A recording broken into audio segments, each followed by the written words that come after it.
मैं doctor Yadvinder Singh Amandeep medicity hospital से cardiology department से हेड ऑफ डिपार्टमेंट। जो नई टेक्निक आई है उसके बारे में हम यहाँ पे इकट्ठे हुए हैं। कार्डियोलॉजी डिपार्टमेंट में एक नई टेक्नोलॉजी है जिसे हम इंट्रावास्कुलर अल्ट्रासाउंड कहते हैं। आजकल सोसाइटी में हम सब देख रहे हैं कि बहुत सारे हार्ट अटैक के केसेस आ रहे हैं और मैक्सिमम कोशिश ये होती है कि पेशेंट को अच्छी गाइडेंस मिले और अगर उनके अंदर ज़रूरत है तो स्टेंटिंग की जाए या बाईपास ऑपरेशन की जाए।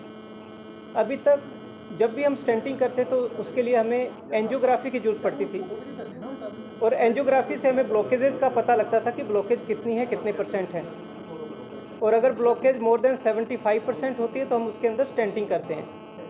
लेकिन अब इसी स्टेंटिंग को और सक्सेसफुल बनाने के लिए एक नई टेक्नोलॉजी है जिसे इंट्रावास्कुलर अल्ट्रासाउंड कहते हैं, जो कि किसी तरह का सर्जरी या ऑपरेशन नहीं है। एक तार के सहारे हम ये देख लेते हैं कि ब्लॉकेज कितनी है और उसके अंदर स्टेंट किस साइज से डलेगा। केवल एंजियोग्राफी के सहारे स्टेंट डालने से या इस नई टेक्नोलॉजी आईवेस के सहारे स्टेंट डालने से दोनों टेक्निक्स में बहुत डिफरेंस है और लॉन्ग टर्म में ये दिखाया गया है कि जो स्टेंट के दोबारा बंद होने के चांसेस है वो बहुत कम हो जाते हैं और पेशेंट लंबे टाइम तक दवाइयों के सहारे ठीक रह सकता है।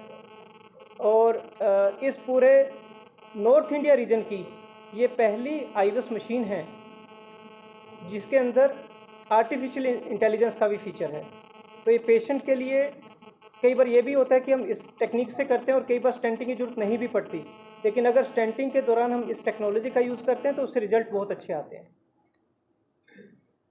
सर, अभी तक अमृतसर में कोई ऐसा सर्जरी की गई है इसके द्वारा जो स्टेंटिंग वगैरह की गई है अभी तक? जी हाँ, हम लास्ट मंथ से स्टार्ट कर चुके हैं और we have in the house IVUS machine, तो हम ऑलरेडी स्टार्ट कर चुके हैं।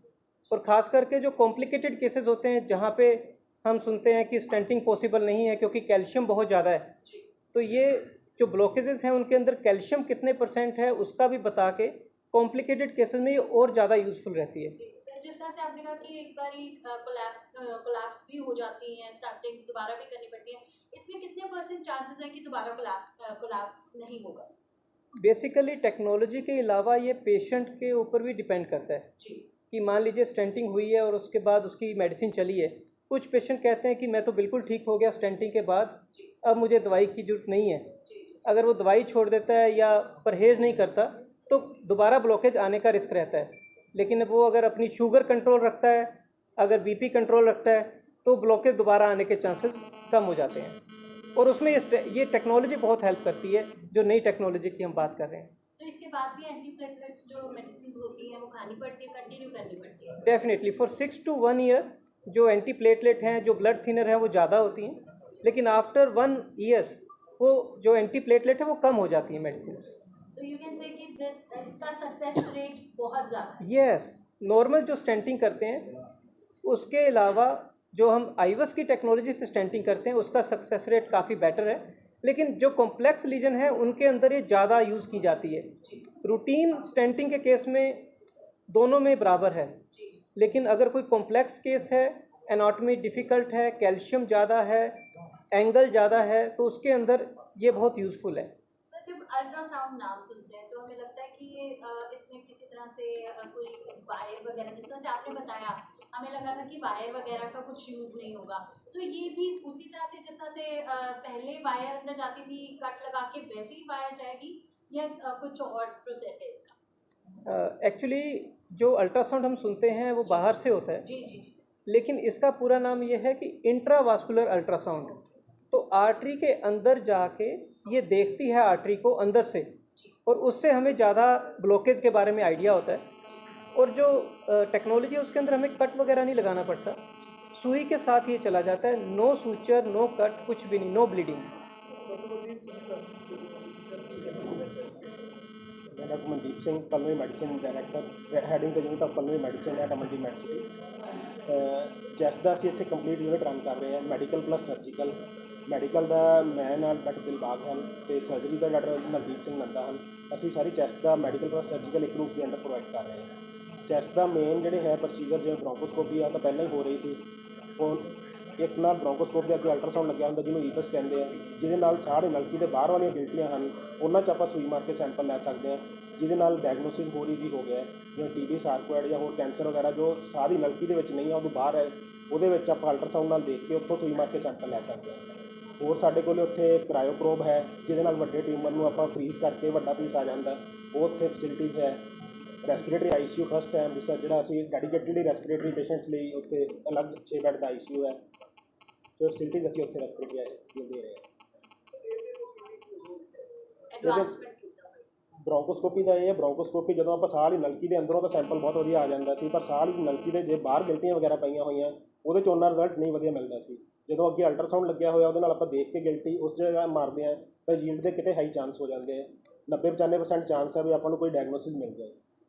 ਪਹਿਲਾਂ ਉਹਨਾਂ 50-60% ਹੀ ਮਿਲਦਾ ਸੀਗਾ ਆਨਸਰ। ਸੋ ਹੁਣ ਜੋ ਜਿੰਨੀ ਐਕੂਰੇਸੀ ਵੱਧ ਗਈ ਹਾਂ, ਐਕੂਰੇਸੀ ਵੱਧ ਗਈ ਹੈ ਡਾਇਗਨੋਸਿਸ। ਸੋ ਲੋਕਾਂ ਨੂੰ ਜਿਹੜਾ ਗੈਸ ਦੀ ਪ੍ਰੋਬਲਮ ਹੁੰਦੀ ਆ ਹਨਾ, ਤੇ ਕੁਝ ਕੇਸ ਵਿੱਚ ਇਹੋ ਜਿਹੇ ਹੁੰਦੇ ਆ ਜਿਹਦੇ ਵਿੱਚ ਹਾਰਟ ਅਟੈਕ ਹੁੰਦਾ, ਲੋਕ ਗੈਸਟ੍ਰਿਕ ਪ੍ਰੋਬਲਮ ਸਮਝ ਕੇ ਮੈਡੀਸਿਨ ਲੈ ਲੈਂਦੇ ਆ, ਤੇ ਉਹਦੇ ਵਿੱਚ ਕੀ ਸੁਜੈਸਟ ਕਰਦੇ ਹੋ ਕਿ ਇਹਨਾਂ ਨੂੰ ਗੈਸਟ੍ਰਿਕ ਪ੍ਰੋਬਲਮ ਵਿੱਚ ਮੈਡੀਸਿਨ ਇਨੋ ਵਗੈਰਾ ਜਿਸ ਤਰ੍ਹਾਂ ਯੂਜ਼ ਕਰ ਲੈਂਦੇ ਆ, ਇਨੋ ਰੈਲੀ, ਬਾਅਦ ਪਤਾ ਲੱਗਦਾ ਕਿ ਕੇਸ ਹੱਥੋਂ ਨਿਕਲ ਗਿਆ, ਹਾਰਟ ਅਟੈਕ ਕਰਕੇ ਬੰਦਾ ਨਿਕਲ ਗਿਆ, ਉਹਨਾਂ ਲੋਕਾਂ ਨੂੰ ਤੁਸੀਂ ਕੀ ਸੁਜੈਸਟ ਕਰਦੇ ਹੋ? ਉਹਦੇ ਵਿੱਚ ਇਹ ਹੈ ਕਿ ਅਗਰ ਪੇਸ਼ੈਂਟ 40 ਸਾਲ ਤੋਂ ਜ਼ਿਆਦਾ ਏਜ ਹੈ, ਅਗਰ ਪੇਸ਼ੈਂਟ ਨੂੰ ਸ਼ੂਗਰ ਹੈ, ਪੇਸ਼ੈਂਟ ਨੂੰ BP ਹੈ ਜਾਂ ਉਹਦੀ ਕੋਈ ਫੈਮਿਲੀ ਹਿਸਟਰੀ ਹੈ, ਫਿਰ ਉਹ ਇਹੋ ਜਿਹੇ ਗੈਸ ਵਾਲੇ ਸਿੰਪਟਮ ਨੂੰ ਬਿਲਕੁਲ ਵੀ ਲਾਈਟਲੀ ਨਾ ਲਵੇ। ECG ਅੱਜ ਕੱਲ੍ਹ ਹਰ ਜਗ੍ਹਾ ਬਹੁਤ ਹੀ ਕਾਮਨਲੀ ਅਵੇਲੇਬਲ ਹੈ। ECG ਕਰਵਾ ਕੇ ਆਪਣੇ ਫਿਜ਼ੀਸ਼ੀਅਨ ਨੂੰ ਮਿਲ ਲਵੇ। ਇਹ ਨਹੀਂ ਕਿ ਸਿੱਧਾ ਹਾਰਟ ਦੇ ਡਾਕਟਰ ਕੋਲ ਹੀ ਆਉਣਾ, ਪਰ ਆਪਣੇ ਜੋ ਪ੍ਰਾਇਮਰੀ ਫਿਜ਼ੀਸ਼ੀਅਨ ਹੈ ਉਹਨੂੰ ਜ਼ਰੂਰ ਮਿਲੇ, ਲੇਕਿਨ ਸਿੰਪਟਮਸ ਨੂੰ ਇਗਨੋਰ ਨਾ ਕਰੇ। ਸਪੈਸ਼ਲੀ ਜਦੋਂ ਏਜ 40 ਤੋਂ ਜ਼ਿਆਦਾ ਹੈ, ਜਦੋਂ ਸ਼ੂਗਰ ਦਾ ਪੇਸ਼ੈਂਟ ਹੈ, BP ਦਾ ਪੇਸ਼ੈਂਟ ਹੈ, ਫੈਮਿਲੀ ਹਿਸਟਰੀ ਹੈ ਜਾਂ ਕੋਲੈਸਟਰੋਲ ਜ਼ਿਆਦਾ ਹੈ, ਫਿਰ ਇਹ ਸਿੰਪਟਮ ਨੂੰ ਗੈਸ ਸੋਚ ਕੇ ਆਪਾਂ ਨੂੰ ਇਗਨੋਰ ਨਹੀਂ ਕਰਨਾ ਚਾਹੀਦਾ। ਦੇ ਨਾਲ ਇਲਾਜ ਵਿੱਚ ਹੋਏ ਨੇ। Hello, I'm Dr. Rishab Saigal.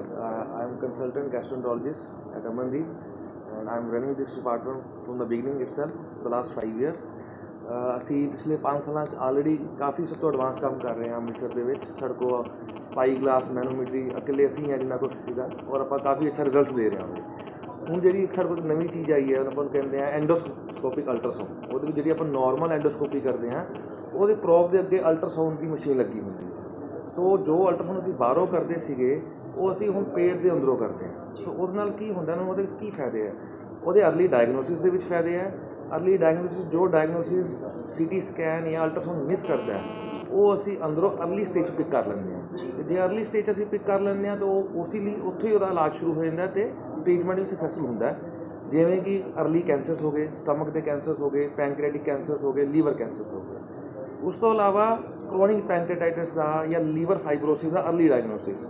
ਕਈ ਪੇਸ਼ੈਂਟ ਸਾਡੇ ਕੋਲ ਇਹੋ ਜਿਹੇ ਆਉਂਦੇ ਨੇ ਜਿਨ੍ਹਾਂ ਕੋਲ ਆਪਾਂ ਮੰਨ ਲਓ ਲੀਵਰ ਦਾ ਸੈਂਪਲ ਲੈਣਾ ਹੈ ਜਾਂ ਪੈਂਕ੍ਰੀਆ ਸੈਂਪਲ ਲੈਣਾ ਡਾਇਗਨੋਸਿਸ ਲਈ, ਲੇਕਿਨ ਬਾਹਰੋਂ ਅਲਟਰਾਸਾਊਂਡ ਗਾਈਡਡ ਜਾਂ CT ਗਾਈਡ ਪੋਸੀਬਲ ਨਹੀਂ ਹੈ ਕਿਉਂਕਿ ਪੇਟ 'ਚ ਪਾਣੀ ਹੈ ਜਾਂ ਬਲੱਡ ਥਿਨਰ ਚੱਲ ਰਹੇ ਨੇ ਜਾਂ ਫਿਰ ਉਹਦਾ ਖੂਨ ਪਤਲਾ ਹੈ। ਸੋ ਅਸੀਂ ਅੰਦਰੋਂ ਉਹ ਸੈਂਪਲ ਲੈ ਸਕਦੇ ਨੇ ਬਿਨਾਂ ਕਿਸੇ ਕੰਪਲੀਕੇਸ਼ਨ ਤੋਂ।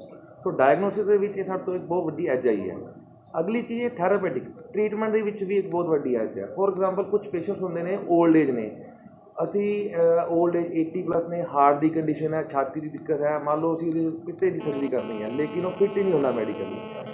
ਐਂਡੋਸਕੋਪਿਕ ਆਪਾਂ ਗੋਲ ਬਲੈਡਰ ਨੂੰ ਵੀ ਅੱਜ ਕੱਲ੍ਹ ਰਿਮੂਵ ਉੱਥੇ ਕੋਲੀਸਿਸਟੋਟਮੀ ਕਰਦੇ ਆ ਅੰਦਰੋਂ ਹੀ, ਜਿਹਦੇ ਕਾਰਨ ਗੋਲ ਬਲੈਡਰ ਨੂੰ ਕੱਢਣ ਦੀ ਲੋੜ ਨਹੀਂ ਪੈਂਦੀ, ਉਹ ਇਕੁਅਲੀ ਵਰਕ ਕਰਦਾ।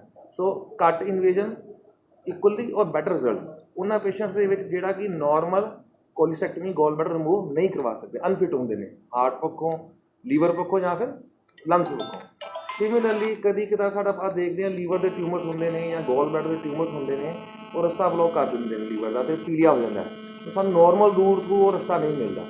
ਸੋ ਐਂਡੋਸਕੋਪਿਕ ਅਲਟਰਾਸਾਊਂਡ ਅਸੀਂ ਸਟਮਕ ਤੋਂ ਰਸਤਾ ਬਾਈਪਾਸ ਕਰ ਲੈਂਦੇ ਨੇ। ਸੋ ਇਹ ਵੀ ਇੱਕ ਸਾਡੇ ਲਈ ਪੇਸ਼ੈਂਟਸ ਲਈ ਇੱਕ ਬੜੀ ਵਧੀਆ ਐਡਵਾਂਸਮੈਂਟ ਆਈ ਹੈ, ਜਿਨ੍ਹਾਂ ਕਾਰਨ ਪੀਲੀਆ ਘੱਟ ਜਾਂਦਾ ਅਤੇ ਬਾਅਦ 'ਚ ਫਿਰ ਕੈਂਸਰ ਦੀ ਟ੍ਰੀਟਮੈਂਟ ਪੋਸੀਬਲ ਹੈ। So it is helpful in surgical it is yes, those patient ਜਿਨ੍ਹਾਂ ਨੂੰ ਜਿਹੜੀ ਸਰਜੀਕਲੀ ਫਿਟ ਨਹੀਂ ਸੀਗੇ ਉਹਨਾਂ ਨੂੰ ਇਹ ਚੀਜ਼ ਕੁਝ ਪ੍ਰੋਸੀਜਰ ਜਿਵੇਂ ਕਿ ਗੋਲ ਬਲੈਡਰ ਰਿਮੂਵਲ, ਜੀ ਦੇ ਗੈਸਟ੍ਰੋਜੀਨੋਸਟਮੀ ਬਣਾਉਣੀ ਜਾਂ ਬਾਈਪਾਸ ਕਰਨਾ ਡਿਊਡਨਮ ਨੂੰ, ਜਿਹਦੇ ਕਾਰਨ ਜੌਂਡਸ ਸਟਮਕ ਥਰੂ ਰਿਲੀਫ ਹੋ ਜਾਏ, ਉਹ 'ਚ ਕਾਫੀ ਜ਼ਿਆਦਾ ਬੈਨੀਫਿਟ ਹੈ।